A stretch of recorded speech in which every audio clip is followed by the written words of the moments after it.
What's the deal with professional networking events? All right, that's as good a place as any to start.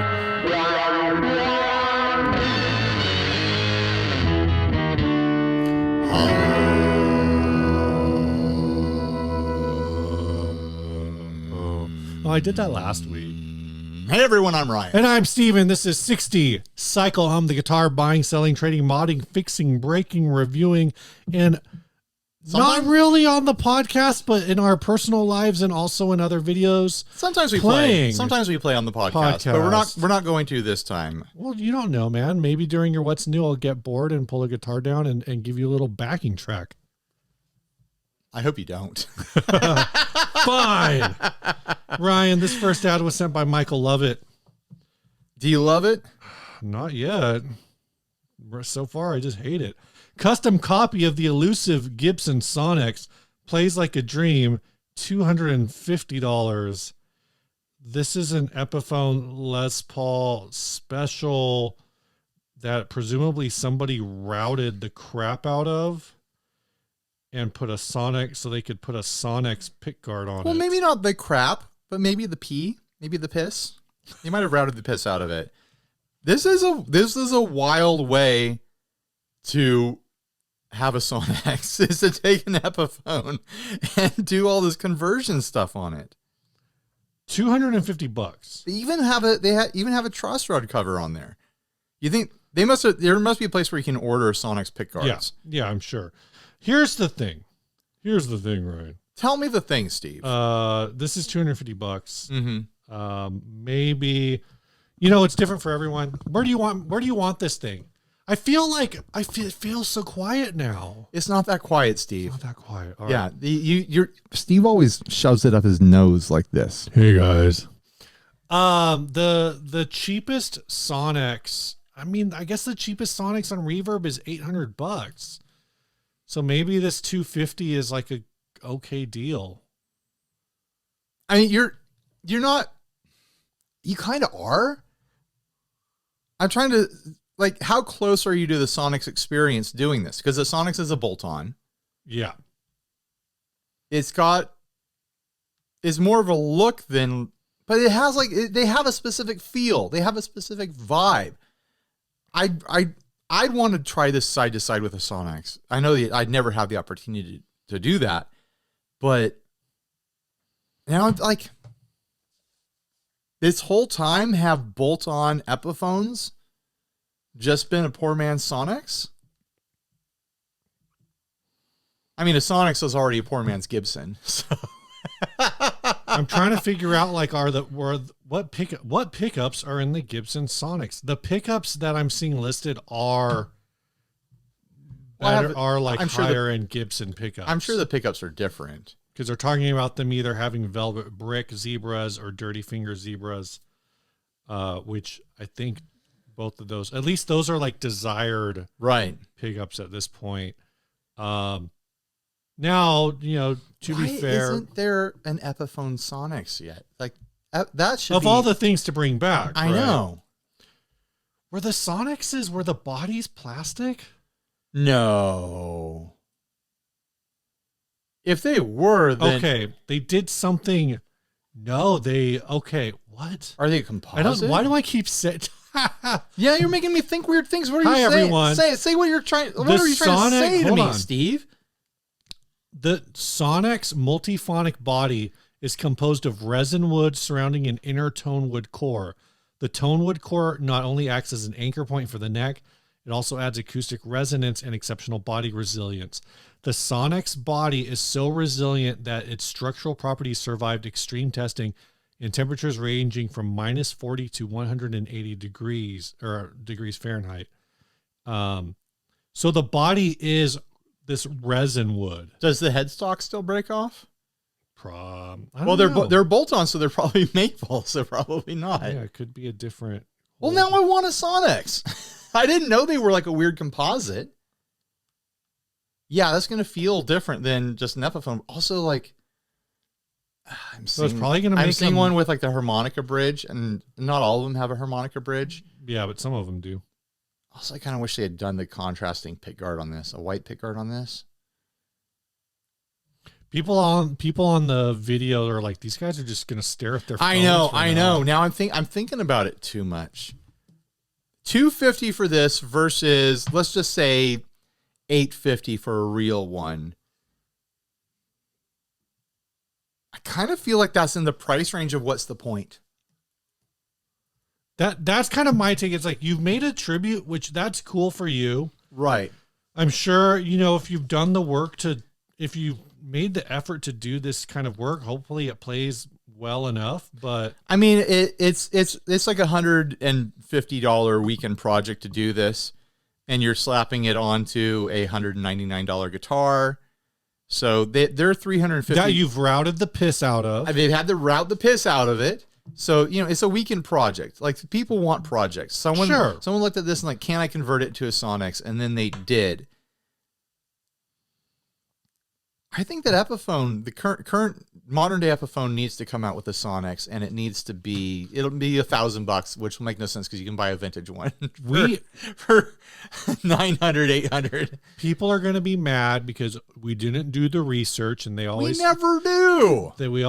People complain that we don't watch other people's videos, and that's fair. Who has the time? But we started our own conversation about this a few weeks ago, about whether or not all of these Epiphone and Epiphone X Gibson custom shop stuff, these $1,700 custom shop Epiphones and these all these signature models and whatever,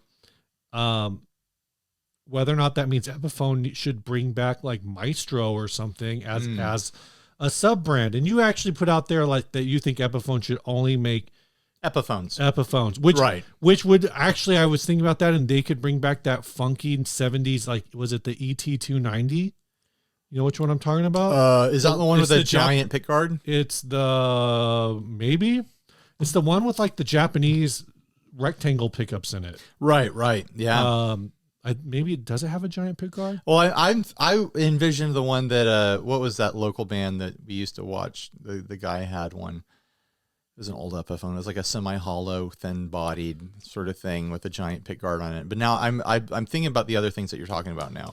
Well, yeah, there's all of the different Epiphone. Yeah, they had this like, weird era of bolt-on neck hollow bodies and semi-hollows and stuff like that had weird pickups. Like this very importy sort of era of Epiphone, But so anyway, a point being, apparently like other YouTube channels have expressed similar sentiment.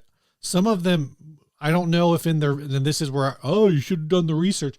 Lee Anderton talked about this. Okay. On his show that like, Epiphone should, like, Gibson needs a new sub brand. Like they need to figure this out and decide whether or not Epiphone's going to be cheap or expensive. Right.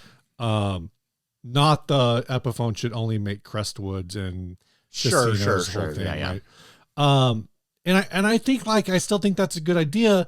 And so maybe the Sonex then becomes the first, like, the product that launches, the new Maestro, the Maestro Sonex Junior. It's a Sonex with just one pickup and a wraparound bridge.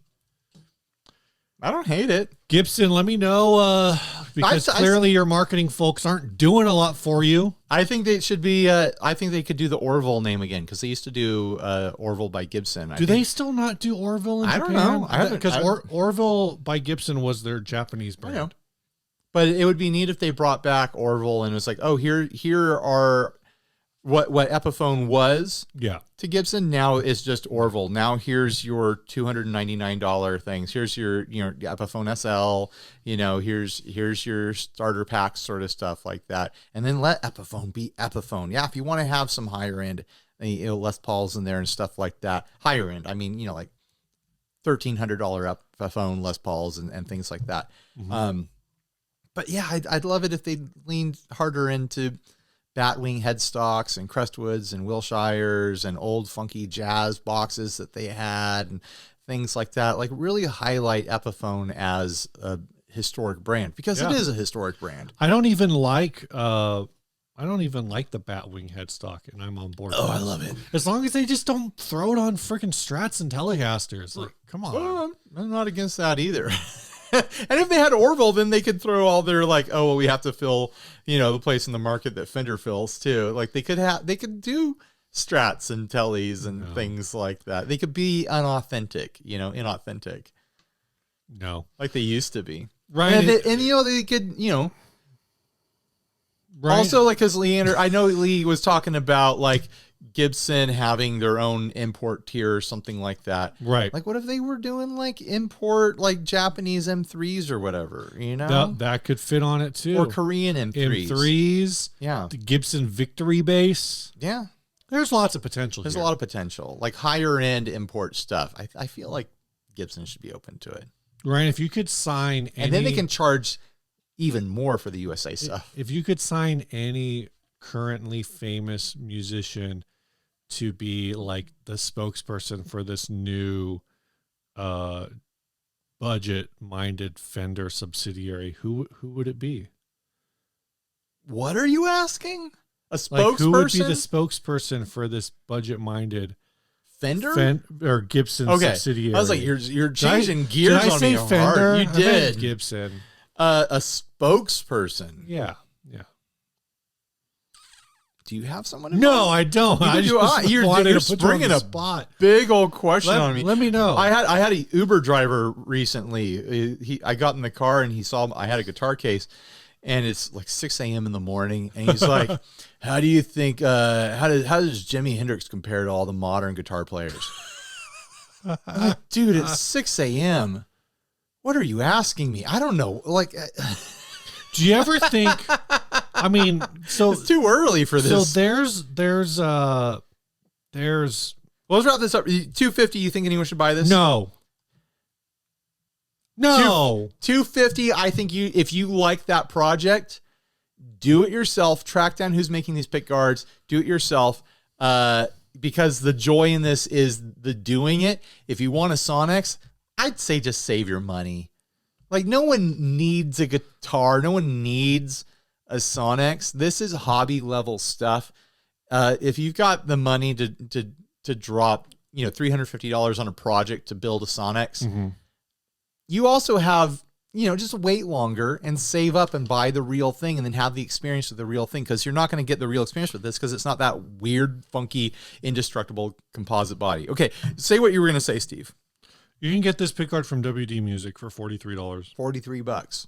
Throw in a set of pickups and then 4 pots and stuff like that. I still say this is a $150 project after, you might have to buy yourself a router and tools or a chisel or something like that. Yeah, you may have to. It's a Saturday and Sunday and $150 project on top of a $199 guitar that you got off of Craigslist. They may have had to tweak the pickguard a little bit because the screws are... in order to fit a 2-screw pickup, because the old Sonex ones were 3-screw for the mounts. Whatever. I was going to say, you can do it. Did you ever think about comparing musicians of the past to with cars? That when you said how does Hendrix compare to the modern guys, that I almost thought about it as cars. It's really hard to compare a 1968 Barracuda to a Tesla, and that's how I feel like I would try to compare Hendrix to Tim Henson. That's it. That's all I wanted to say. I got nothing. I don't want to it's all too complex, and I don't think in terms of assigning scores and rankings to things. Or especially to people and performers. If you gave me 2 names and said which do you prefer, I could do that. But you want me to figure out who's the DeLorean of classic rock guitar versus who's the Tesla of here's what I want to ask of modern guitar. I want to ask for the commenters at home on watching the video or listening. Who's the Cybertruck of guitarists? What? I don't know. Who is the 2008 Plymouth Voyager? Did they make those in 2008? Probably. Who's the 2008 Dodge Caravan of guitarists? That's what I want to know. All right, Ryan. It's probably me. Speaking of Dodge Caravans, I don't know. That's my love language, Steve. That was my first car. Well, speaking of, well, it was my first car that I bought myself. My first car that I drove was a Ford Probe. With a brown Probe, right? No, it's silver. Is that a joke? Is that a poop joke, Steve? A poop joke. A brown Probe? A poop joke. That's a classic poop joke. That's a classic. I don't think that's a classic. That's from something. Someone else said yeah, that? I didn't. What are you talking about? I did not make that joke up. Good. You don't want to be proud of that. You don't want to take ownership of that. Ryan. Yes, Steve. Speaking of love languages, we got a whole bunch of people who have shown their love to us through kissing and hugs. No, through generous gifts. Gifts are nice Giving too. gifts is one of the love languages. Yes. By the way, I don't believe in love languages. I think that's all BS. Thanks. I do appreciate gifts, though. These folks have signed up on our Patreon, patreon.com/60cyclehumcast, to support the show with a small monthly or yearly financial donation at the $1 level. Rich Stubbits. Thank you, Rich. Maybe it's Stubbits. Eric S.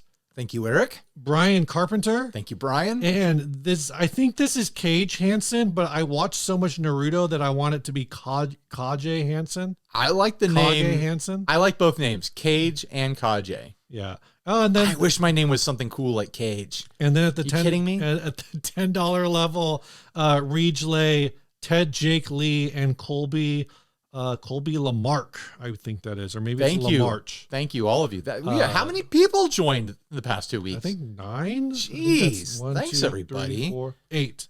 I can't count. We are getting close to getting a monthly payout over $1,000. Yeah.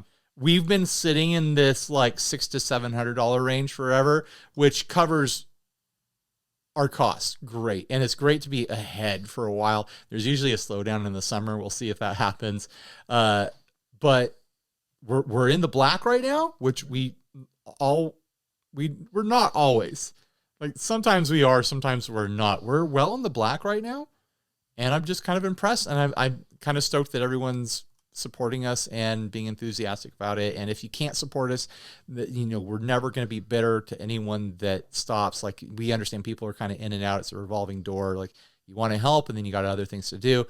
I just want to say thank you to everyone who has been supporting us for so long, whether you supported for a month or years. You keep the lights on over here. Like we started to give away all these. I'm gesturing over here. I've got all the affordable bins over here.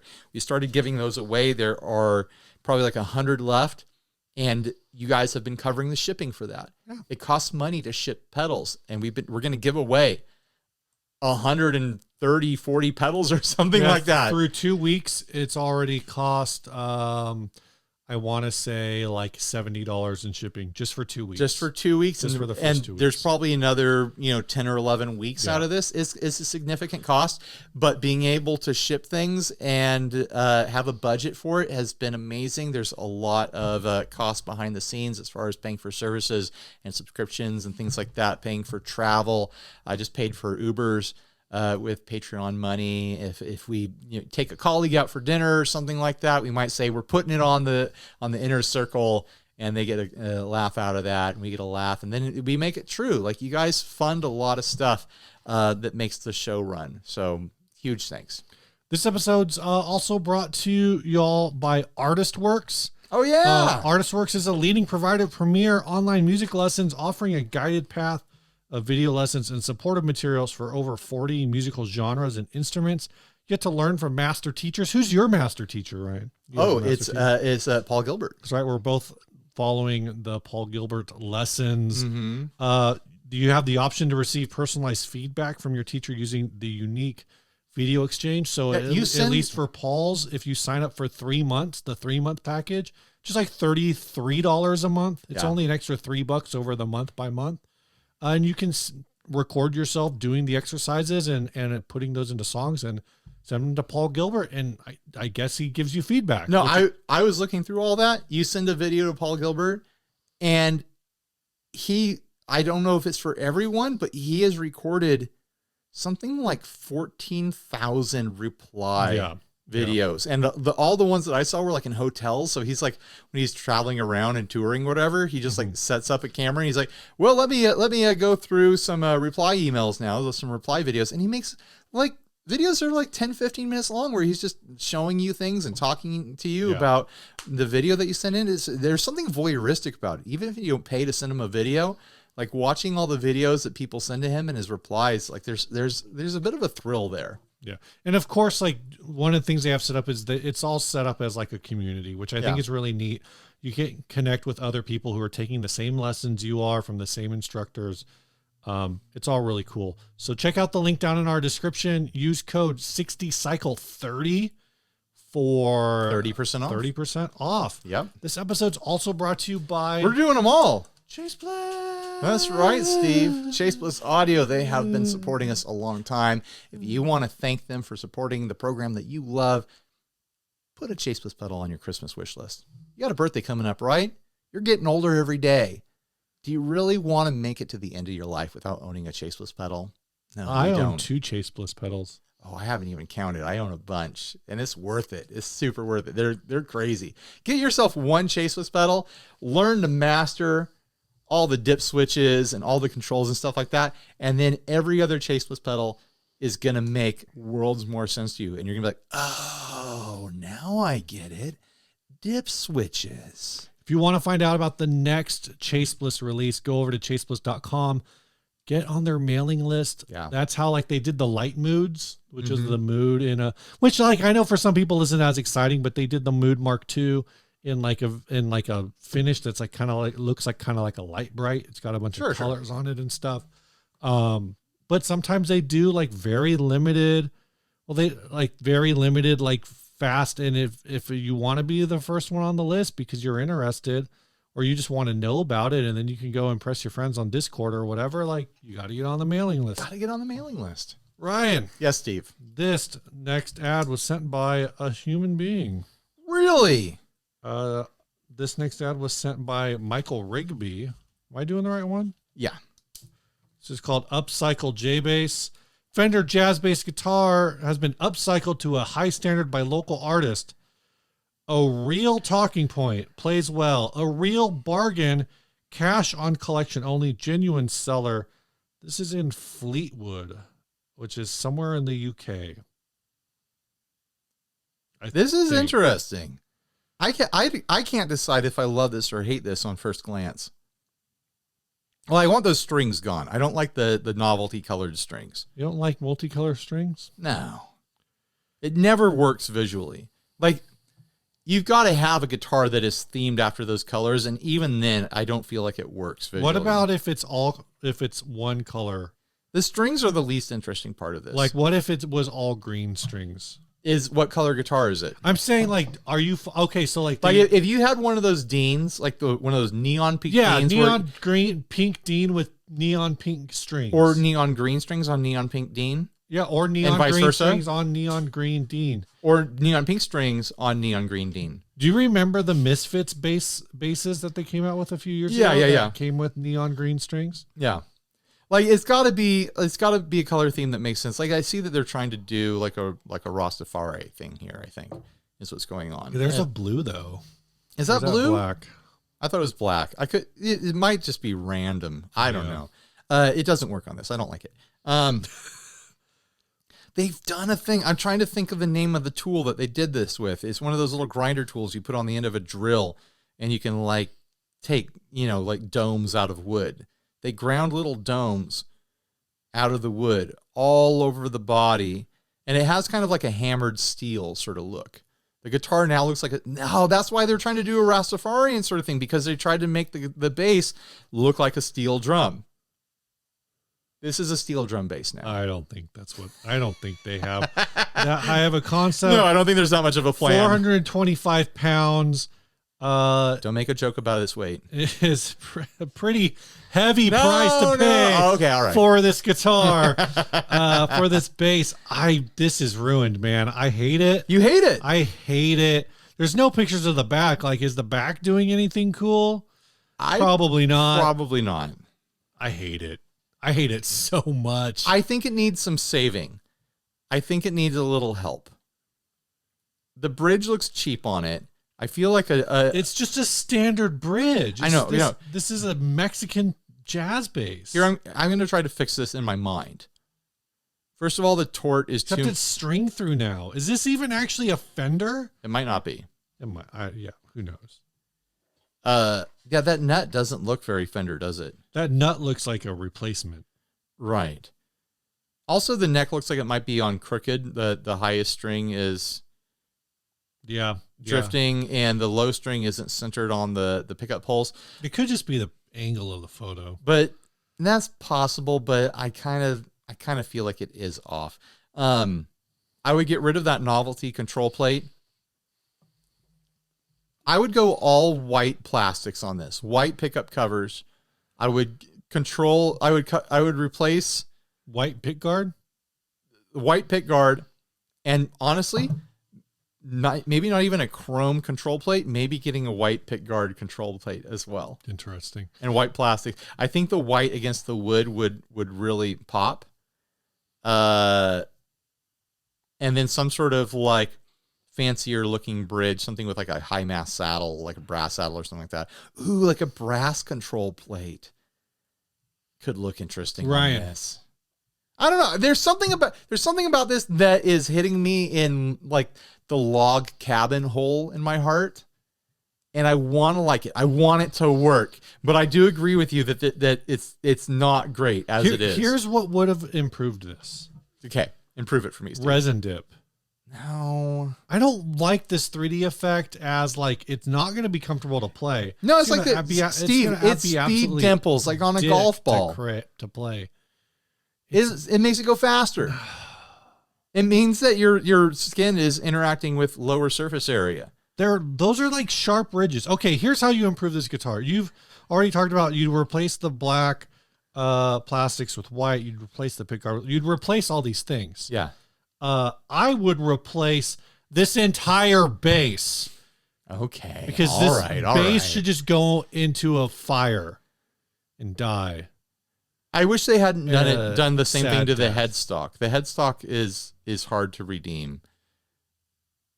But I don't know. I kind of like the body. I don't know what to tell you. I kind of like it. It's this mid-century cabin meets Flintstones sort of thing. Yes. That is resonating with me. But the details around it are ugly. But I have this instinct that I could save it. I could save it. I could fix him. I could make him better. I mean, these like dimple whatever things don't even go under the pickguard. No, they couldn't, because then the pickguard wouldn't be able to lay flat. If you were good at art, they could. This has been upcycled to a high standard. I'm going to call BS and say that it wasn't upcycled. It is not upcycled, and the standard was not that high. Right. There's not a higher standard represented here. Usually I feel like you're the bigger dick on ads, but I hate this. Hey, lean into it, man. I hate this so much. Yes, let the hate flow through. Like, look, okay, seriously, look at the headstock. Like, you got these parts that are like clearly burned because, like, I guess that's the effect that they're going for. We'll say it's the effect, right? Or they just don't actually know how to use this tool. But no, I think that because if it was burned from the tool, it would be within it because it's on the edges. I think they hit this with a blowtorch. So regardless of how they did it, my problem is the spots that don't have that. Right.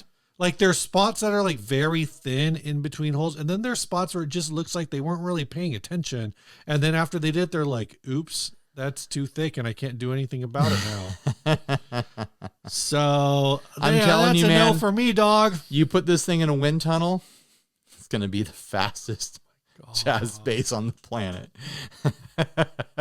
You know, when they put those dimples on golf balls, they're not just some random dude with a tool putting holes on a golf ball. Oh, someone doesn't do that by hand? No, it's like, it's all science. I know. They science the shit out of that. I know, but it's in the spirit of that.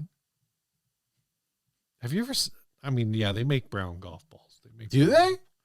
It's plastic. They can make it out any color they want. Oh, well, I guess I have played mini golf, but I would be surprised if people who play proper golf use colored golf balls other than like bright colors because you need to see it. I mean, normally you just use white.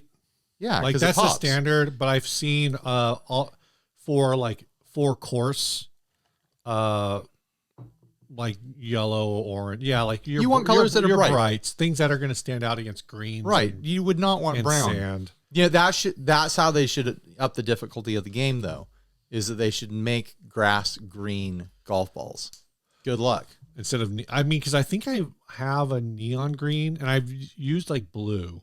Blue's hard to track once you hit it, though. I have never played a proper game of golf. I've never been on a proper golf course. Have you ever? When's the last time you went to a driving range? Jared's bachelor party, and we didn't even get to do it. I had a feeling you were going to say that, and yeah, we did not. And that was the first time and the last time. Really? Yeah, I've never done that. I'm not a golf boy. Ryan. What if I'm super good at it? What if that's my sport and I just never got around to it? Yeah, what if? What if? We're never going to find out. Dude, okay, well, let's transition into your what's new. All right. I'm back. Because you were just hanging out with a big old golf boy. I was hanging out with Jay. I was in Florida in a little town called Safety Harbor, making guitar videos with Jay. That was all last week. I left on a Tuesday, got back on a Friday. I had an excellent time. That's fast. It was fast. I flew in, worked for 2 days, and then flew home. Wow. Yeah. Had an excellent time. Well, Steve, put it in your notes to put a link down to the No Fear Guitar channel. So basically what it was is there's this channel called No Fear Guitar Demos, or I'm probably mangling that. I think it all rhymes, so it's like No Fear Guitar Gear. My dear. Actually, I think it is No Fear Guitar Gear. They are No Fear Guitar Gear. They are a demo channel, a guitar channel connected to a guitar marketing agency that works with a ton of brands, and they've dipped their feet into making guitar YouTube videos, and not just making guitar YouTube videos, but also being like a marketing middleman operation. I'm using words that are probably not correct. Yeah. I'm not describing this in the correct actual way, but they're working with brands and YouTubers while also being YouTubers themselves and a very well-established marketing agency. Mm-hmm. And they're doing a great job. Like, I'm legitimately impressed. Sean Pierce Johnson and Jay Leonard J both talked me up about it at NAMM, and then that's where I got connected up with the guy behind this whole thing. I'm not going to say his name because I don't know if he wants his name mentioned. I didn't ask permission. Excellent operation.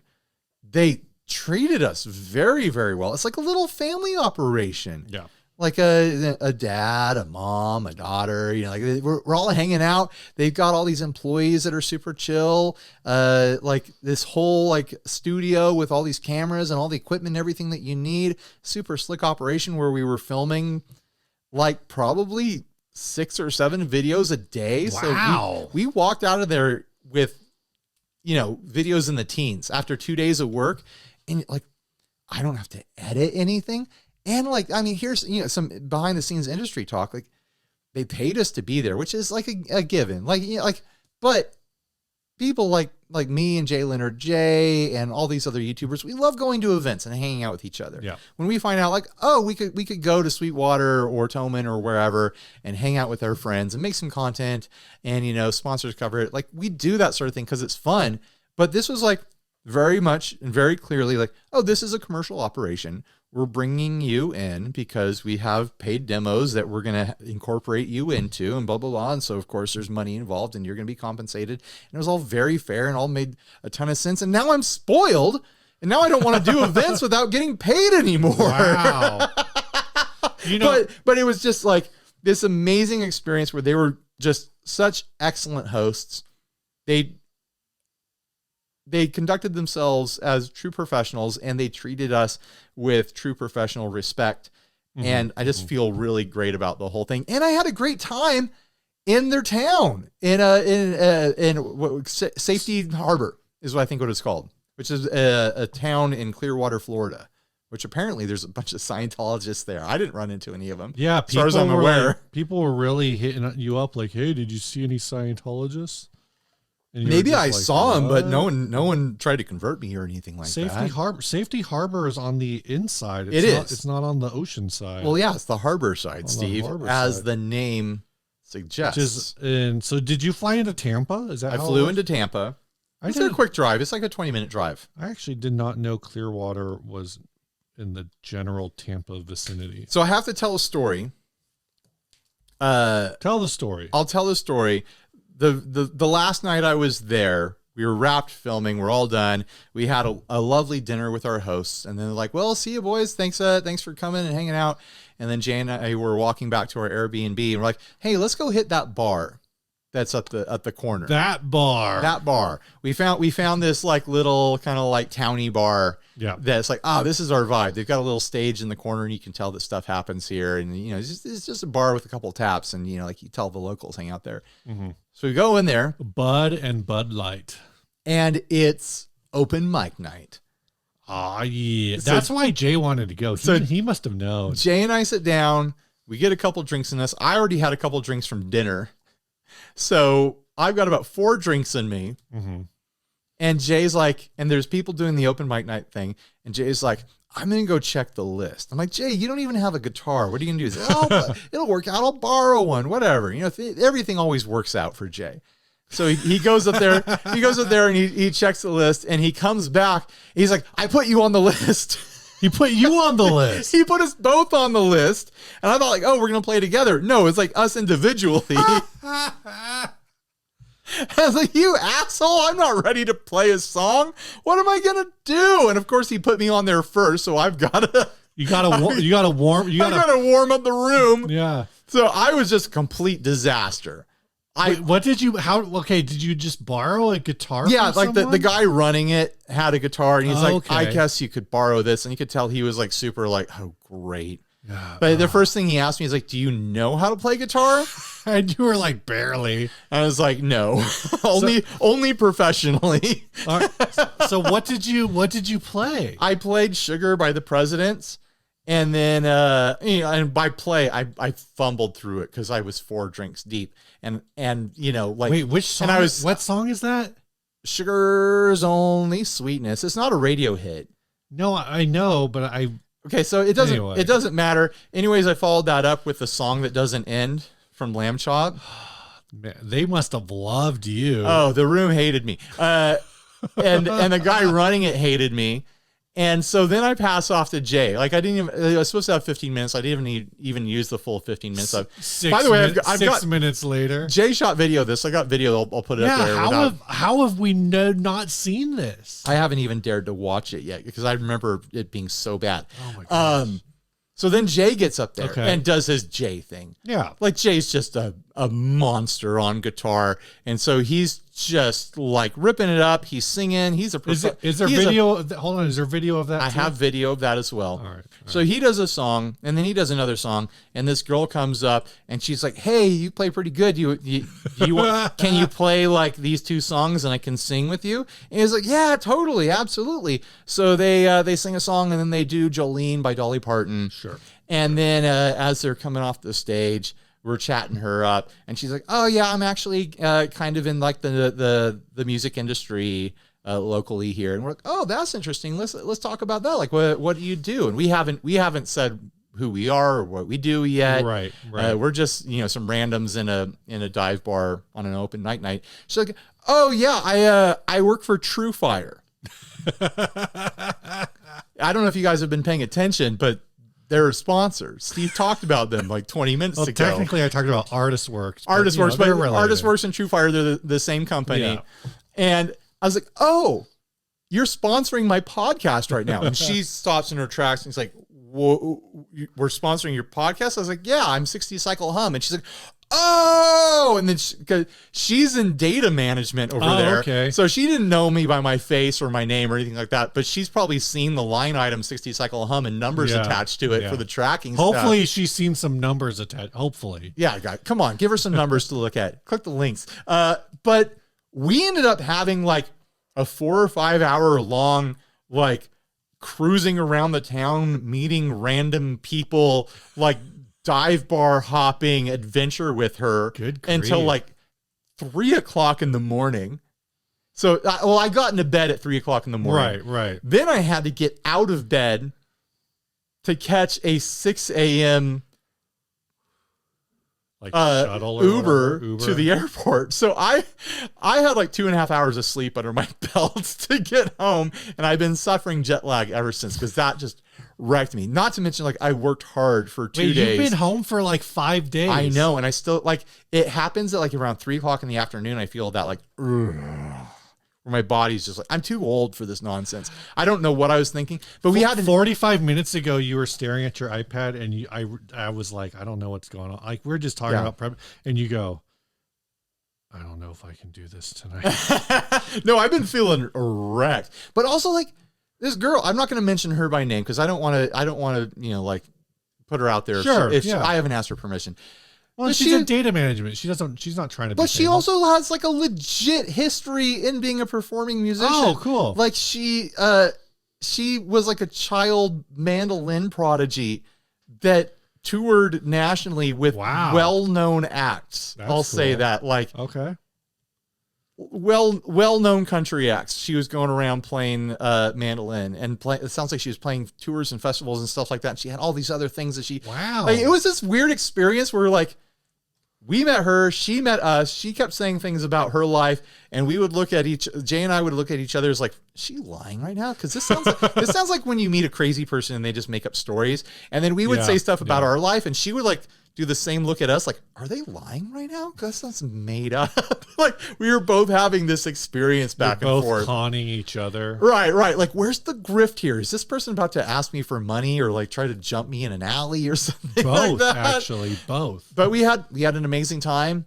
I hope I get to go back sometime and do it again because it was great. Charming little town, great people to work with. Like I said, probably filmed 13, 14 videos out there. So we'll put a link to the channel in the description. Go subscribe. I like what they're doing. I hope they do a lot more of it. That's cool. Yeah. You know what else is cool, Ryan? What's cool, Steve? Stringjoy Strings. Right back into a sponsorship. These are crafted for the in next Nashville, Tennessee, and they're playing on stages worldwide. These are the Orbiters. They're made out of teeth. No, they're not made out of teeth. They're made out of metal, but they're coated. They're coated with teeth, Steve. There's a huge difference. One of our folks in the 60 Cycle Hum chat today said that they don't smell like teeth. I don't think we said they would smell like teeth. They've been cleaned. The enamel has been cleaned. They've been approved by a dentist. They feel like teeth. I believe 9 out of 10 dentists might agree that you should play Stringjoy Strings. So click the link down in the description and use code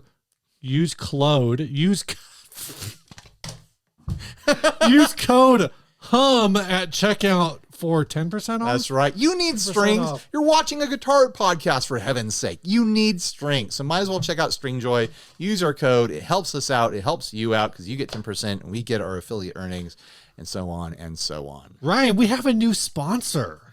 Very exciting. Steve, that's true.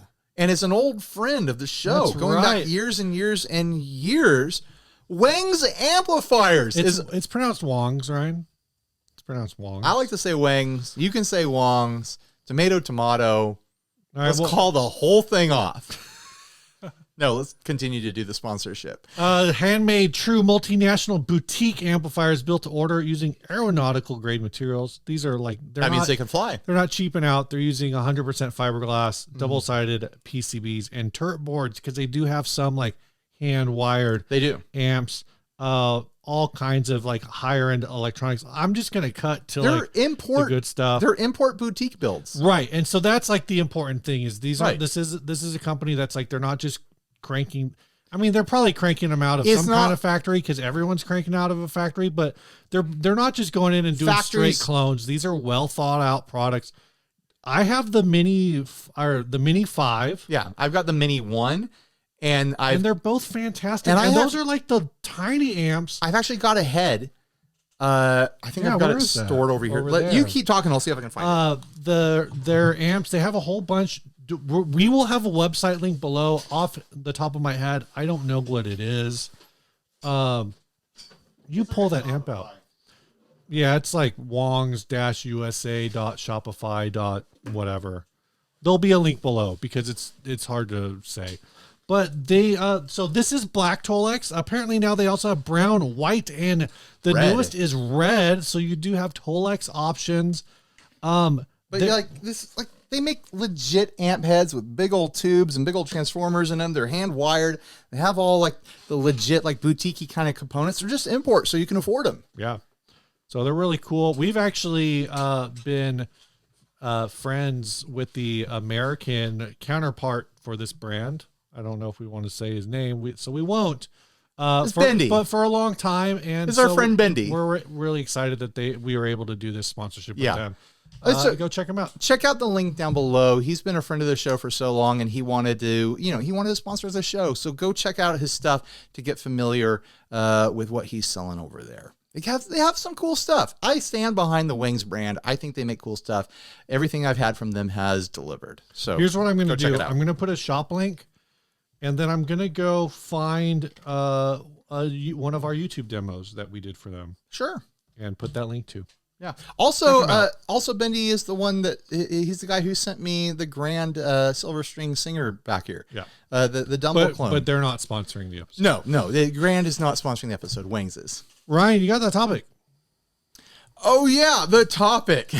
Let me pull up that screen grab. Do we grab. still want to do this topic? What else are we gonna do, Steve? The last ad and then wrap it up. Call it a night. Bow on it. We were gonna do guitar pedal rental subscriptions. Are they worth it? Asked by Justin Jaloski. Oh, Justin Jaloski. He is I believe, just upgraded his Patreon. So thanks, Justin. I thought it was Jolkowski, but anyway. I don't know how I have trouble with those sorts of last names. I'm sorry. Ryan, I think you have a hotter take on this than I do. I think we have talked about this before. So there's pedal rental services out there. Like, is Pedal Genie still around? I feel like that used to be like the one, and the debate has always been, is it worth it? I'm just gonna make up numbers and say it's like $30 a month, and it's like the way Netflix used to be. Like, you have a disc out, you send it in, they send you your next disc, sort of thing. So you have a pedal out, when you send it back in, they send you whatever's available from your wish list. Pedal Genie is not. So Pedal Genie is now part of the Guitar Hero family. So I think they are revamping their rental program. So here's my criticism of all that. The resale market for pedals that are even nominally desirable is pretty great. And I honestly can't see a lot of value in a rental service where you will be receiving a used pedal that you will not own, but you'll be paying, like I made up a number, $30, $20 a month or whatever. Sure. And then when you send it back, that money's just gone. And what if you got attached to it and you had it around for 6 months or whatever? You probably could have just bought it, right? Mm-hmm.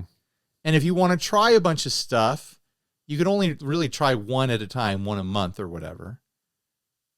It's just buy used and then sell the stuff that you don't like everyone else does. Pedal Genie was at least originally was $40. $40 a month. They originally had $19.95 a month for one pedal at a time, and then you pay separately for shipping when you want to get new shipping. The other one was the standard is $40 a month for one pedal. Pro is $70 a month for 3 pedals at a time. So that was their program. I don't know if that's the current program. I think there are specific circumstances where it makes sense. Okay, pitch it to me. And some of this is going to come back to their availability. I don't, because I've always seen people complain like, oh yeah, I signed up because I wanted to check out like a King of Tone, right? And they only had 2 and they were always out. And I think that's like the problem is like, if in that situation. Now that being said, if you want a King of Tone for a specific reason, and you happen to be able to get on that. And so that's where it all comes down to. If you only need, like, you've got a pedal board and you're like, oh man, like, I wonder if I could get a Digitech Whammy. I just want it for this one song. Okay. Digitech Whammy is like $300. You sign up for Pedal Genie, you get a Digitech Whammy basically for $40. You do the tracking that you want to do with that thing. You send it back, and then, you know, you can kind of do it that way. So I think if you're doing like a slow music production project where there's certain pedals where you're like, I only want this for this one weird sound, like say maybe an Earthquake or Rainbow Machine could be on that list. I think for studio use, I think what you're pitching makes sense, where it's like, we need this sound for a track. Yeah. But even then, if you're doing studio recording, what's a $200 pedal? Well, I'm saying, like, if it's like home studio though, like say you just want to get your thing on Bandcamp. You don't want to invest in a bunch of different pedals. But then what happens is you're working on your project and you return it, and then a month and a half later, you're like, oh man, I want to retrack that. I don't know. Like, to me, it's just... Then you put it back on your list, and now you're out $80. Also, it's a monthly, so you could get the pedal, run the thing, like get the pedal. If you're ready to track as soon as you get the pedal in, you could get 4 pedals a month. There's a lot of things that I think people are better off renting. Boats, motorhomes. If you're a city slicker, don't buy a horse and visit it on the weekends. Rent a horse if you want to ride horses, you know, like, how's your kids' band music rental? Jet skis. Unless you live on a body of water. Yeah. Rent a jet ski. You know, things like that. I think unless in band rental stuff, like if you got a kid in marching band or whatever, and you're pretty certain they're not going to play tuba the rest of their life, yeah, you rent a tuba. Mm-hmm. But pedals, and I get that, like, maybe you want to rent a real Klon Centaur, but like we already said, like they're going to be backed up forever because they've only got a couple of those things. Renting pedals so you can try pedals that are in between $150 and $250, it doesn't make any sense to me, because you can buy on the used market and put them back on the used market and really only lose the shipping and fees. But if that shipping and fees is going to be more than $40, you're losing money. No, because you can you hold on to it indefinitely. You can hold on to Pedal Genie indefinitely as long as you keep paying the $40 a month. Yeah, so 5 months into renting a pedal, you don't own it, but you've paid for it. That's true. You've paid $200. Yeah. So what, like, and there's people who have pitched in the past, like, well, I'm thinking about starting a YouTube channel. If I was able to do that, then I would be able to cover, all these pedals and just keep returning them and stuff like that. Yeah, you could. But the thing to do when you're trying to start a YouTube channel is cover new gear. Right. And these rental services don't really live in that territory. Like they might, but then you got to be so fast to it, right? If you want to invest money into growing your YouTube channel, you're starting a guitar YouTube channel, right? Cheap stuff. Get the Glaries, right? Get the Squires. Mm-hmm. Get the cheapest Epiphones. Get affordable pedals. Yeah, get the cheapest Squire on Amazon. If you want to do affordable pedal videos and name drop me, my feelings will not be hurt. I will not be defensive. I'll be like, mine will. More power to you. Yeah, let's get more people in the affordable community. If you want to build a YouTube channel, like having the fun that I have, like just don't call it affordable. You can mention affordable. Yeah. If you watch Ryan do affordable stuff, then maybe you'll like this video. Call it the budget aboard. Yeah. The budget. Call it the budget aboard. I like that. Call it the pedal poured. See, yeah, you can probably find... I mixed board and pour there. Come up with your own names for stuff and make your own channels with these things. But renting stuff, and part of the thing is like... over in the UK, they have the budget pedal chap. We need an American budget pedal dude. Right. That's the American equivalent. If you're doing demos, if you want to build a YouTube channel where you're doing demos, the goal, as crass as this sound, the goal is to get brands to send you the stuff and pay you to do it.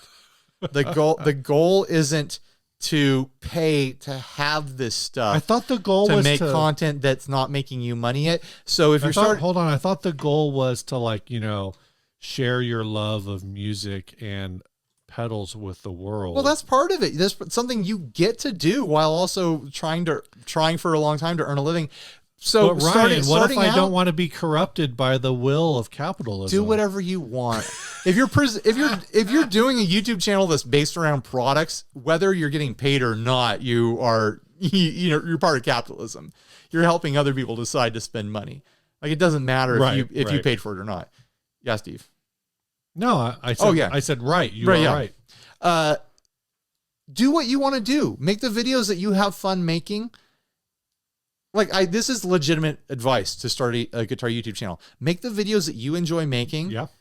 Don't make the videos you don't enjoy making. Yeah. And if you build your channel to be big enough and the brands start coming to you, they're going to ask you to make the videos that you enjoy making. Yeah. Because that's why they found you.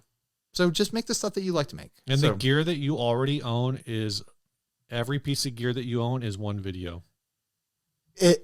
Minimum one video. Yeah. Like when I was starting the channel, I would make 10 videos with the same couple pieces of gear. Like when I first got my Boss Katana, I made so many videos with the Boss Katana. I paid for that. It was a $250. No, it was a $200 amp at the time, and I milked it. I thought you got. Did you pay for that? I did. The replacement I didn't pay for. The Katana 2. Okay. But like, there's the story though. I bought the first one. I was a small channel. I bought the first one. I grew the channel off the back of products like that I bought. Yeah. And then when I fried my Boss Katana, Boss hit me up and was like, hey, let's get you a different one. Let's get you a fresh Katana. And a Katana base. Yeah. I've had a whole Katana Air. That thing could go. Is it Go? Yeah, I think so. The plug-in one. Is it the Go? And the Boss Pocket GT. Yeah. No, that's opened up a relationship with Boss. You start with the products. This is all piggybacking off this concept of, should you rent pedals? Don't rent pedals.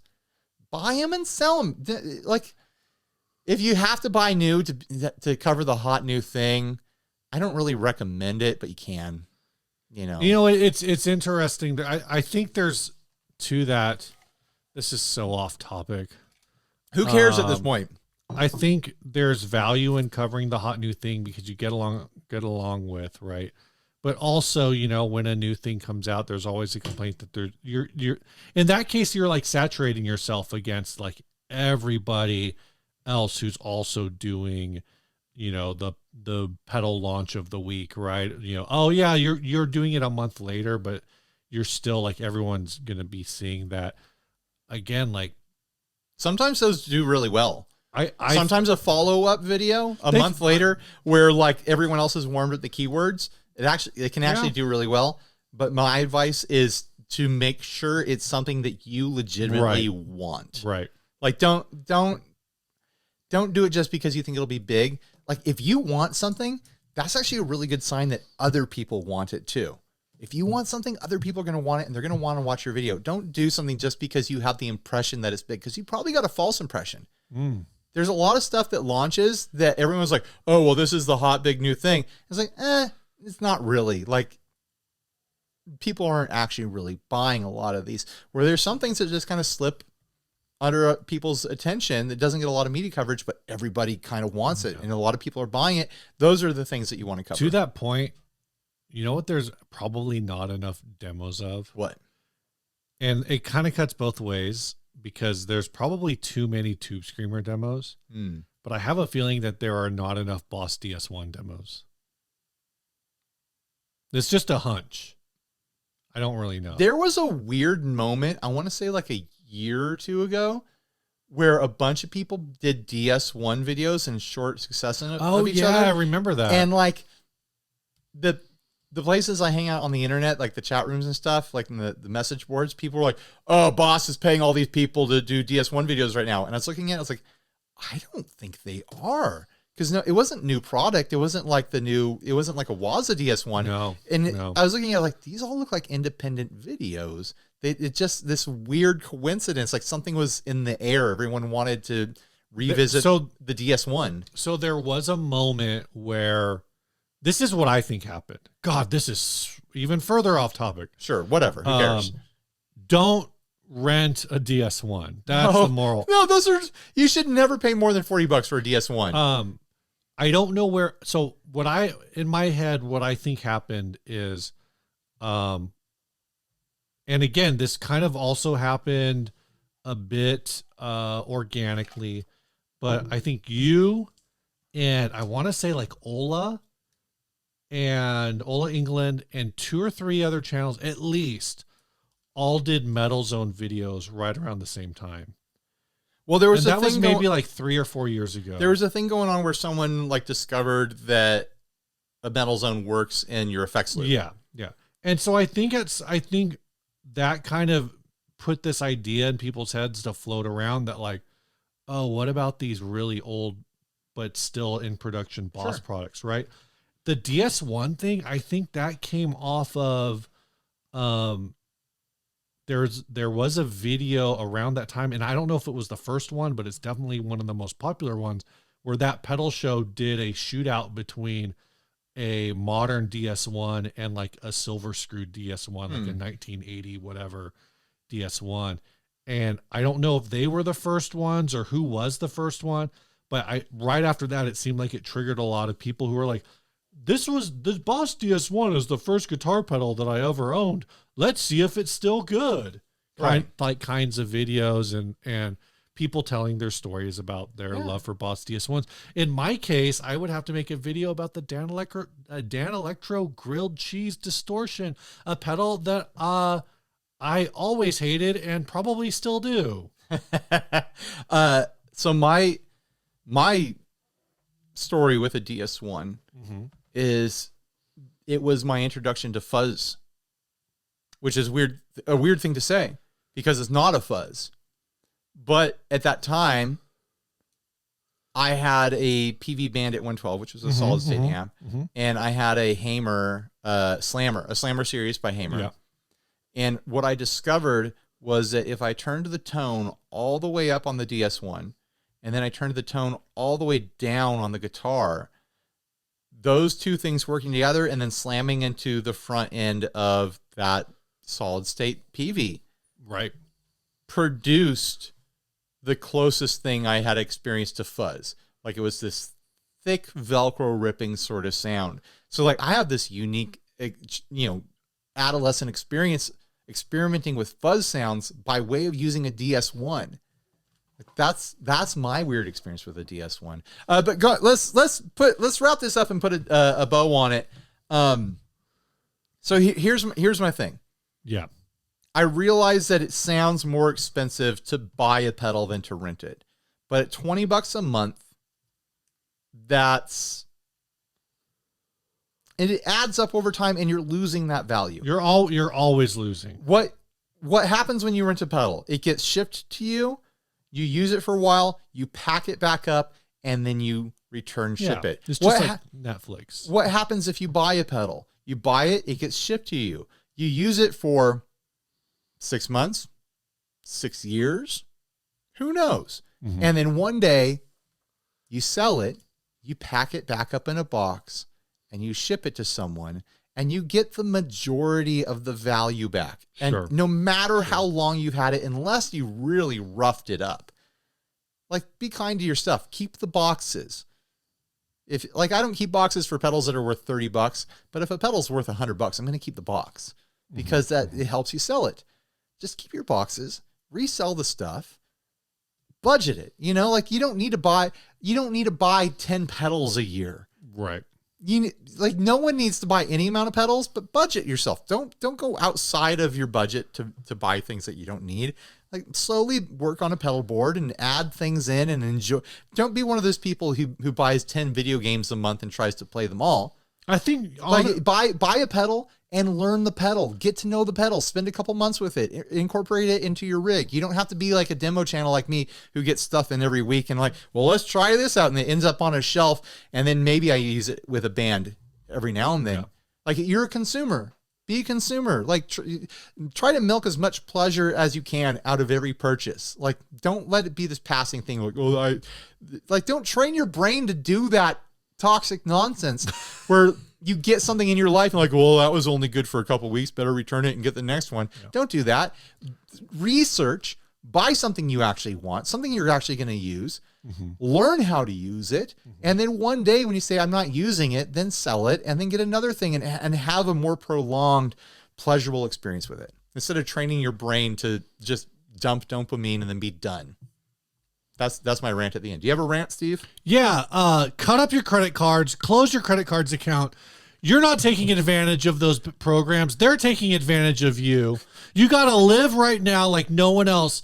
So in the future, you can live like no one else. Thanks, Steve Ramsey. Steve Ramsey, he's the best. It is the pedal rental thing is, I think, taking advantage, to your point, of like a very specific thing. And it is a conversation that I have in like our group chats and on the Facebook group and stuff, and on live streams and whatever, pretty frequently is like, I don't gas the way like a lot of people do. There's probably only 1 or 2 pedals that come out a year that like there's more than 1 or 2 pedals that come out a year that I buy because I like the people who are making them and I know they make good stuff and I want to try it. Sure. But there's probably only 1 or 2 pedals a year that I hear and I think like, oh man, like I need that, you know? Right. And I think it's really interesting to be in this space and hear these stories of these people who like, and I have a massive pedal collection, you know, don't get me wrong. I have a massive pedal collection that I've built up over 22 years. Yeah. But I know that there are people in our Facebook groups and that watch this show that probably buy and sell more pedals, taking the loss each time, not like even just not flipping, but like just buying and selling to try stuff and because it's the newest thing and whatever, kind of to what you're saying, like you buy it and if you sell it, like maybe you lost 20 or 30 bucks because the market, if you buy the right things, the market stays pretty strong on it. If you buy used, you lose shipping and seller fees. Yeah. So like, 15, 20 bucks, stuff like that. Yeah, but there's probably people who buy and sell my entire pedal collection every year. That's so wild, crazy. But yeah, I just, I think you're right. Like really think about like, do you need this? Do you need to buy stuff all the time? Yeah. I don't. When I bought that Kingston bass like a month ago, I think that was the first instrument purchase I'd made in a couple years. It's funny. I've been living this life, the demo life, for like 7-8 years now. And I'm constantly getting stuff sent to me. Yeah. But it's very rarely something that I would choose for myself. Like I enjoy doing the demos. I enjoy my work. Obviously I do. I still get about the same amount of gas as I did before doing all this. Like I have room in my gas budget, my consumerism budget, like my mental emotional budget. I mean, like not monetary budget, where like 2 pedals a year excite me. I'm like, oh man, I kind of want that. And sometimes I get them and sometimes I don't. And then like, maybe every now and then, like a guitar grabs my attention, like the Epiphone Crestwood back there. That grabbed my attention.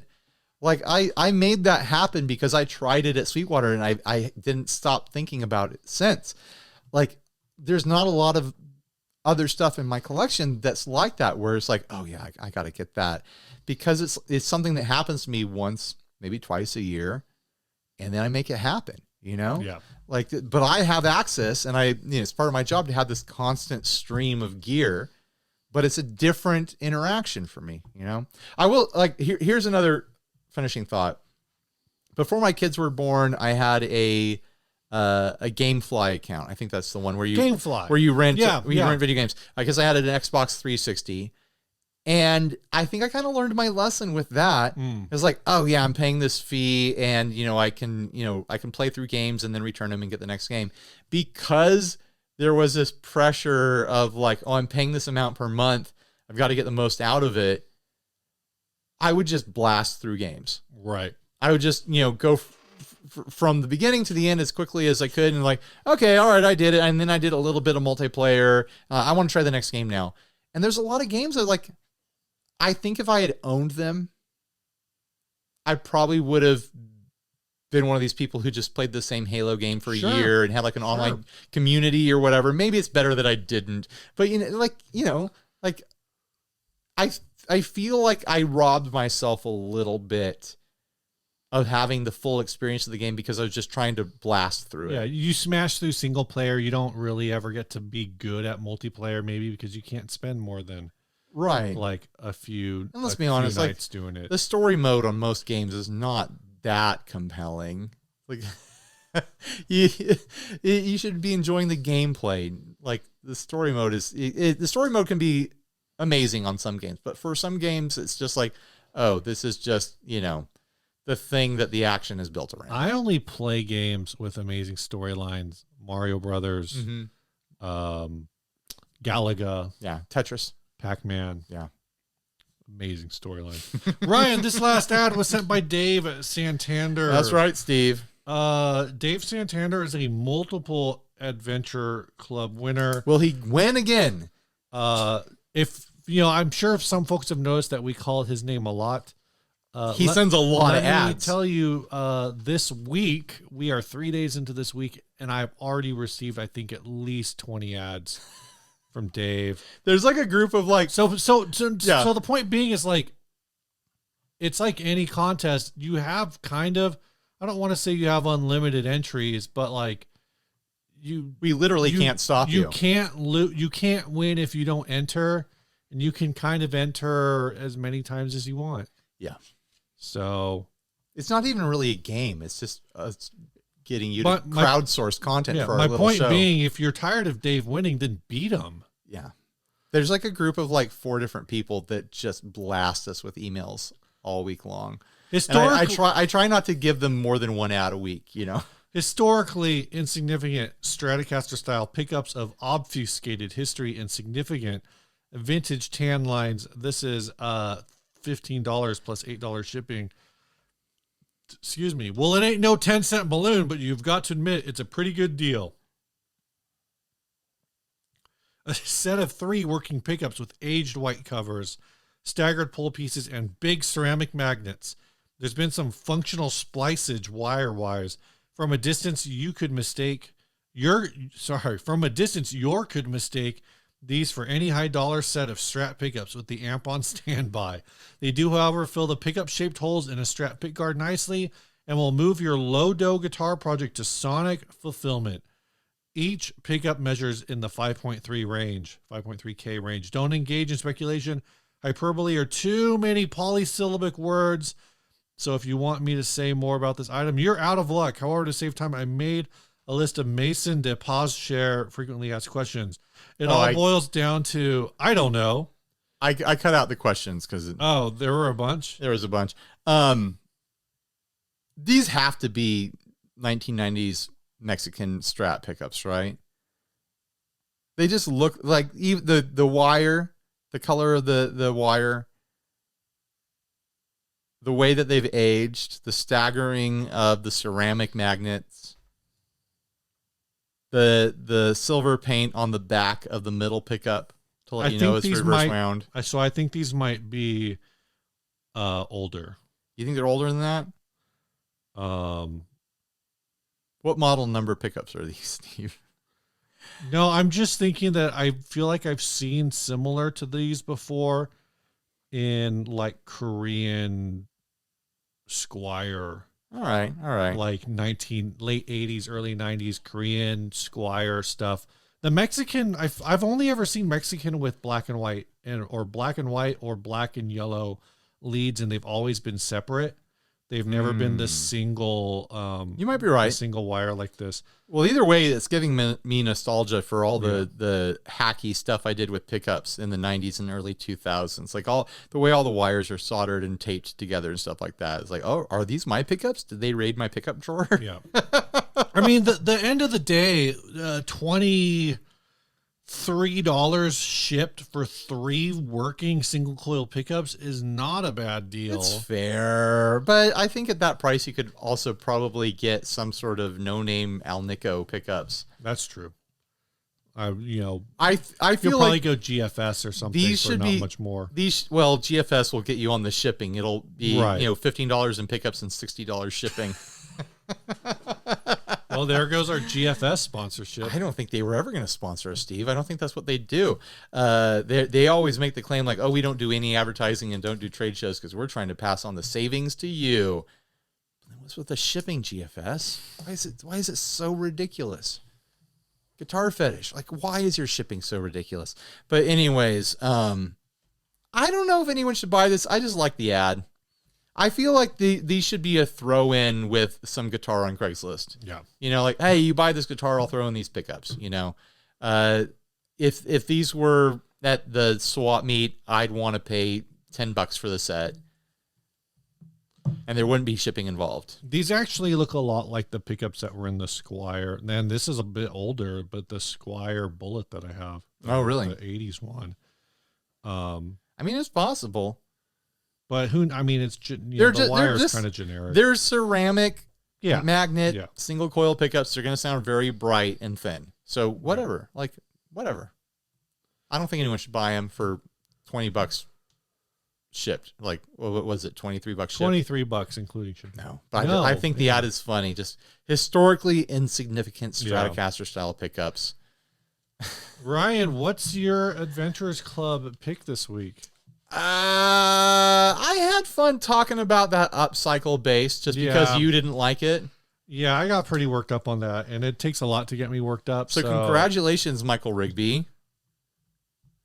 Too bad Michael Lovett and Dave Santander. It was Dave, right? Yep. It was Dave. You guys lost. This time. Do better next time. Find better ads. Oh my gosh. This song was sent by Jason Gautney. He says, "Good afternoon, guys. We are huge fans of the show and watch it daily. Daily? Finally getting an opportunity to submit one of our tracks. Our group is called Pieces of Us, and the debut album is available on all streaming platforms. Also, our first video has just been released. Cheers, and let us know what you think of the new album." This is Pieces of Us is a dynamic new band from Tulsa, consisting of Slip Trick Records artist Mud Flux. I mean, someone could watch or listen to the podcast for nearly 530 days in a row. That's true. And not repeat an episode. Pieces of Us are Rebecca, Jason, and Nine. Apparently there's a member of their band named Nine, I guess. I'm a little confused. Let's just play the song. This song is called Sweating Rust. You and I are going to watch the video.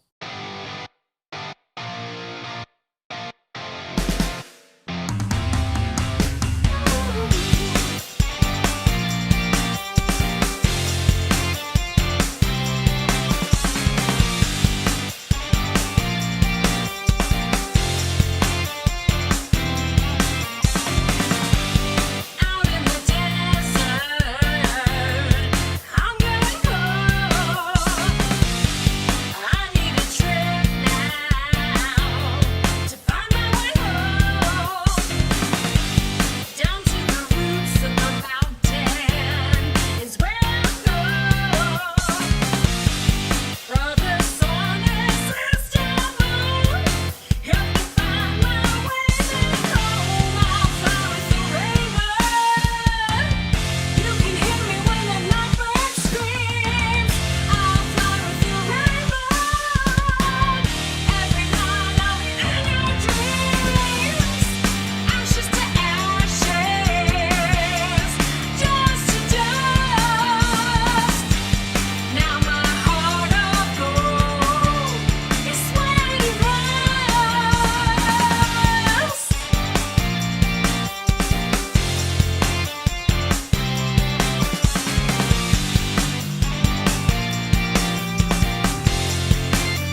I like the little organ rest at the end.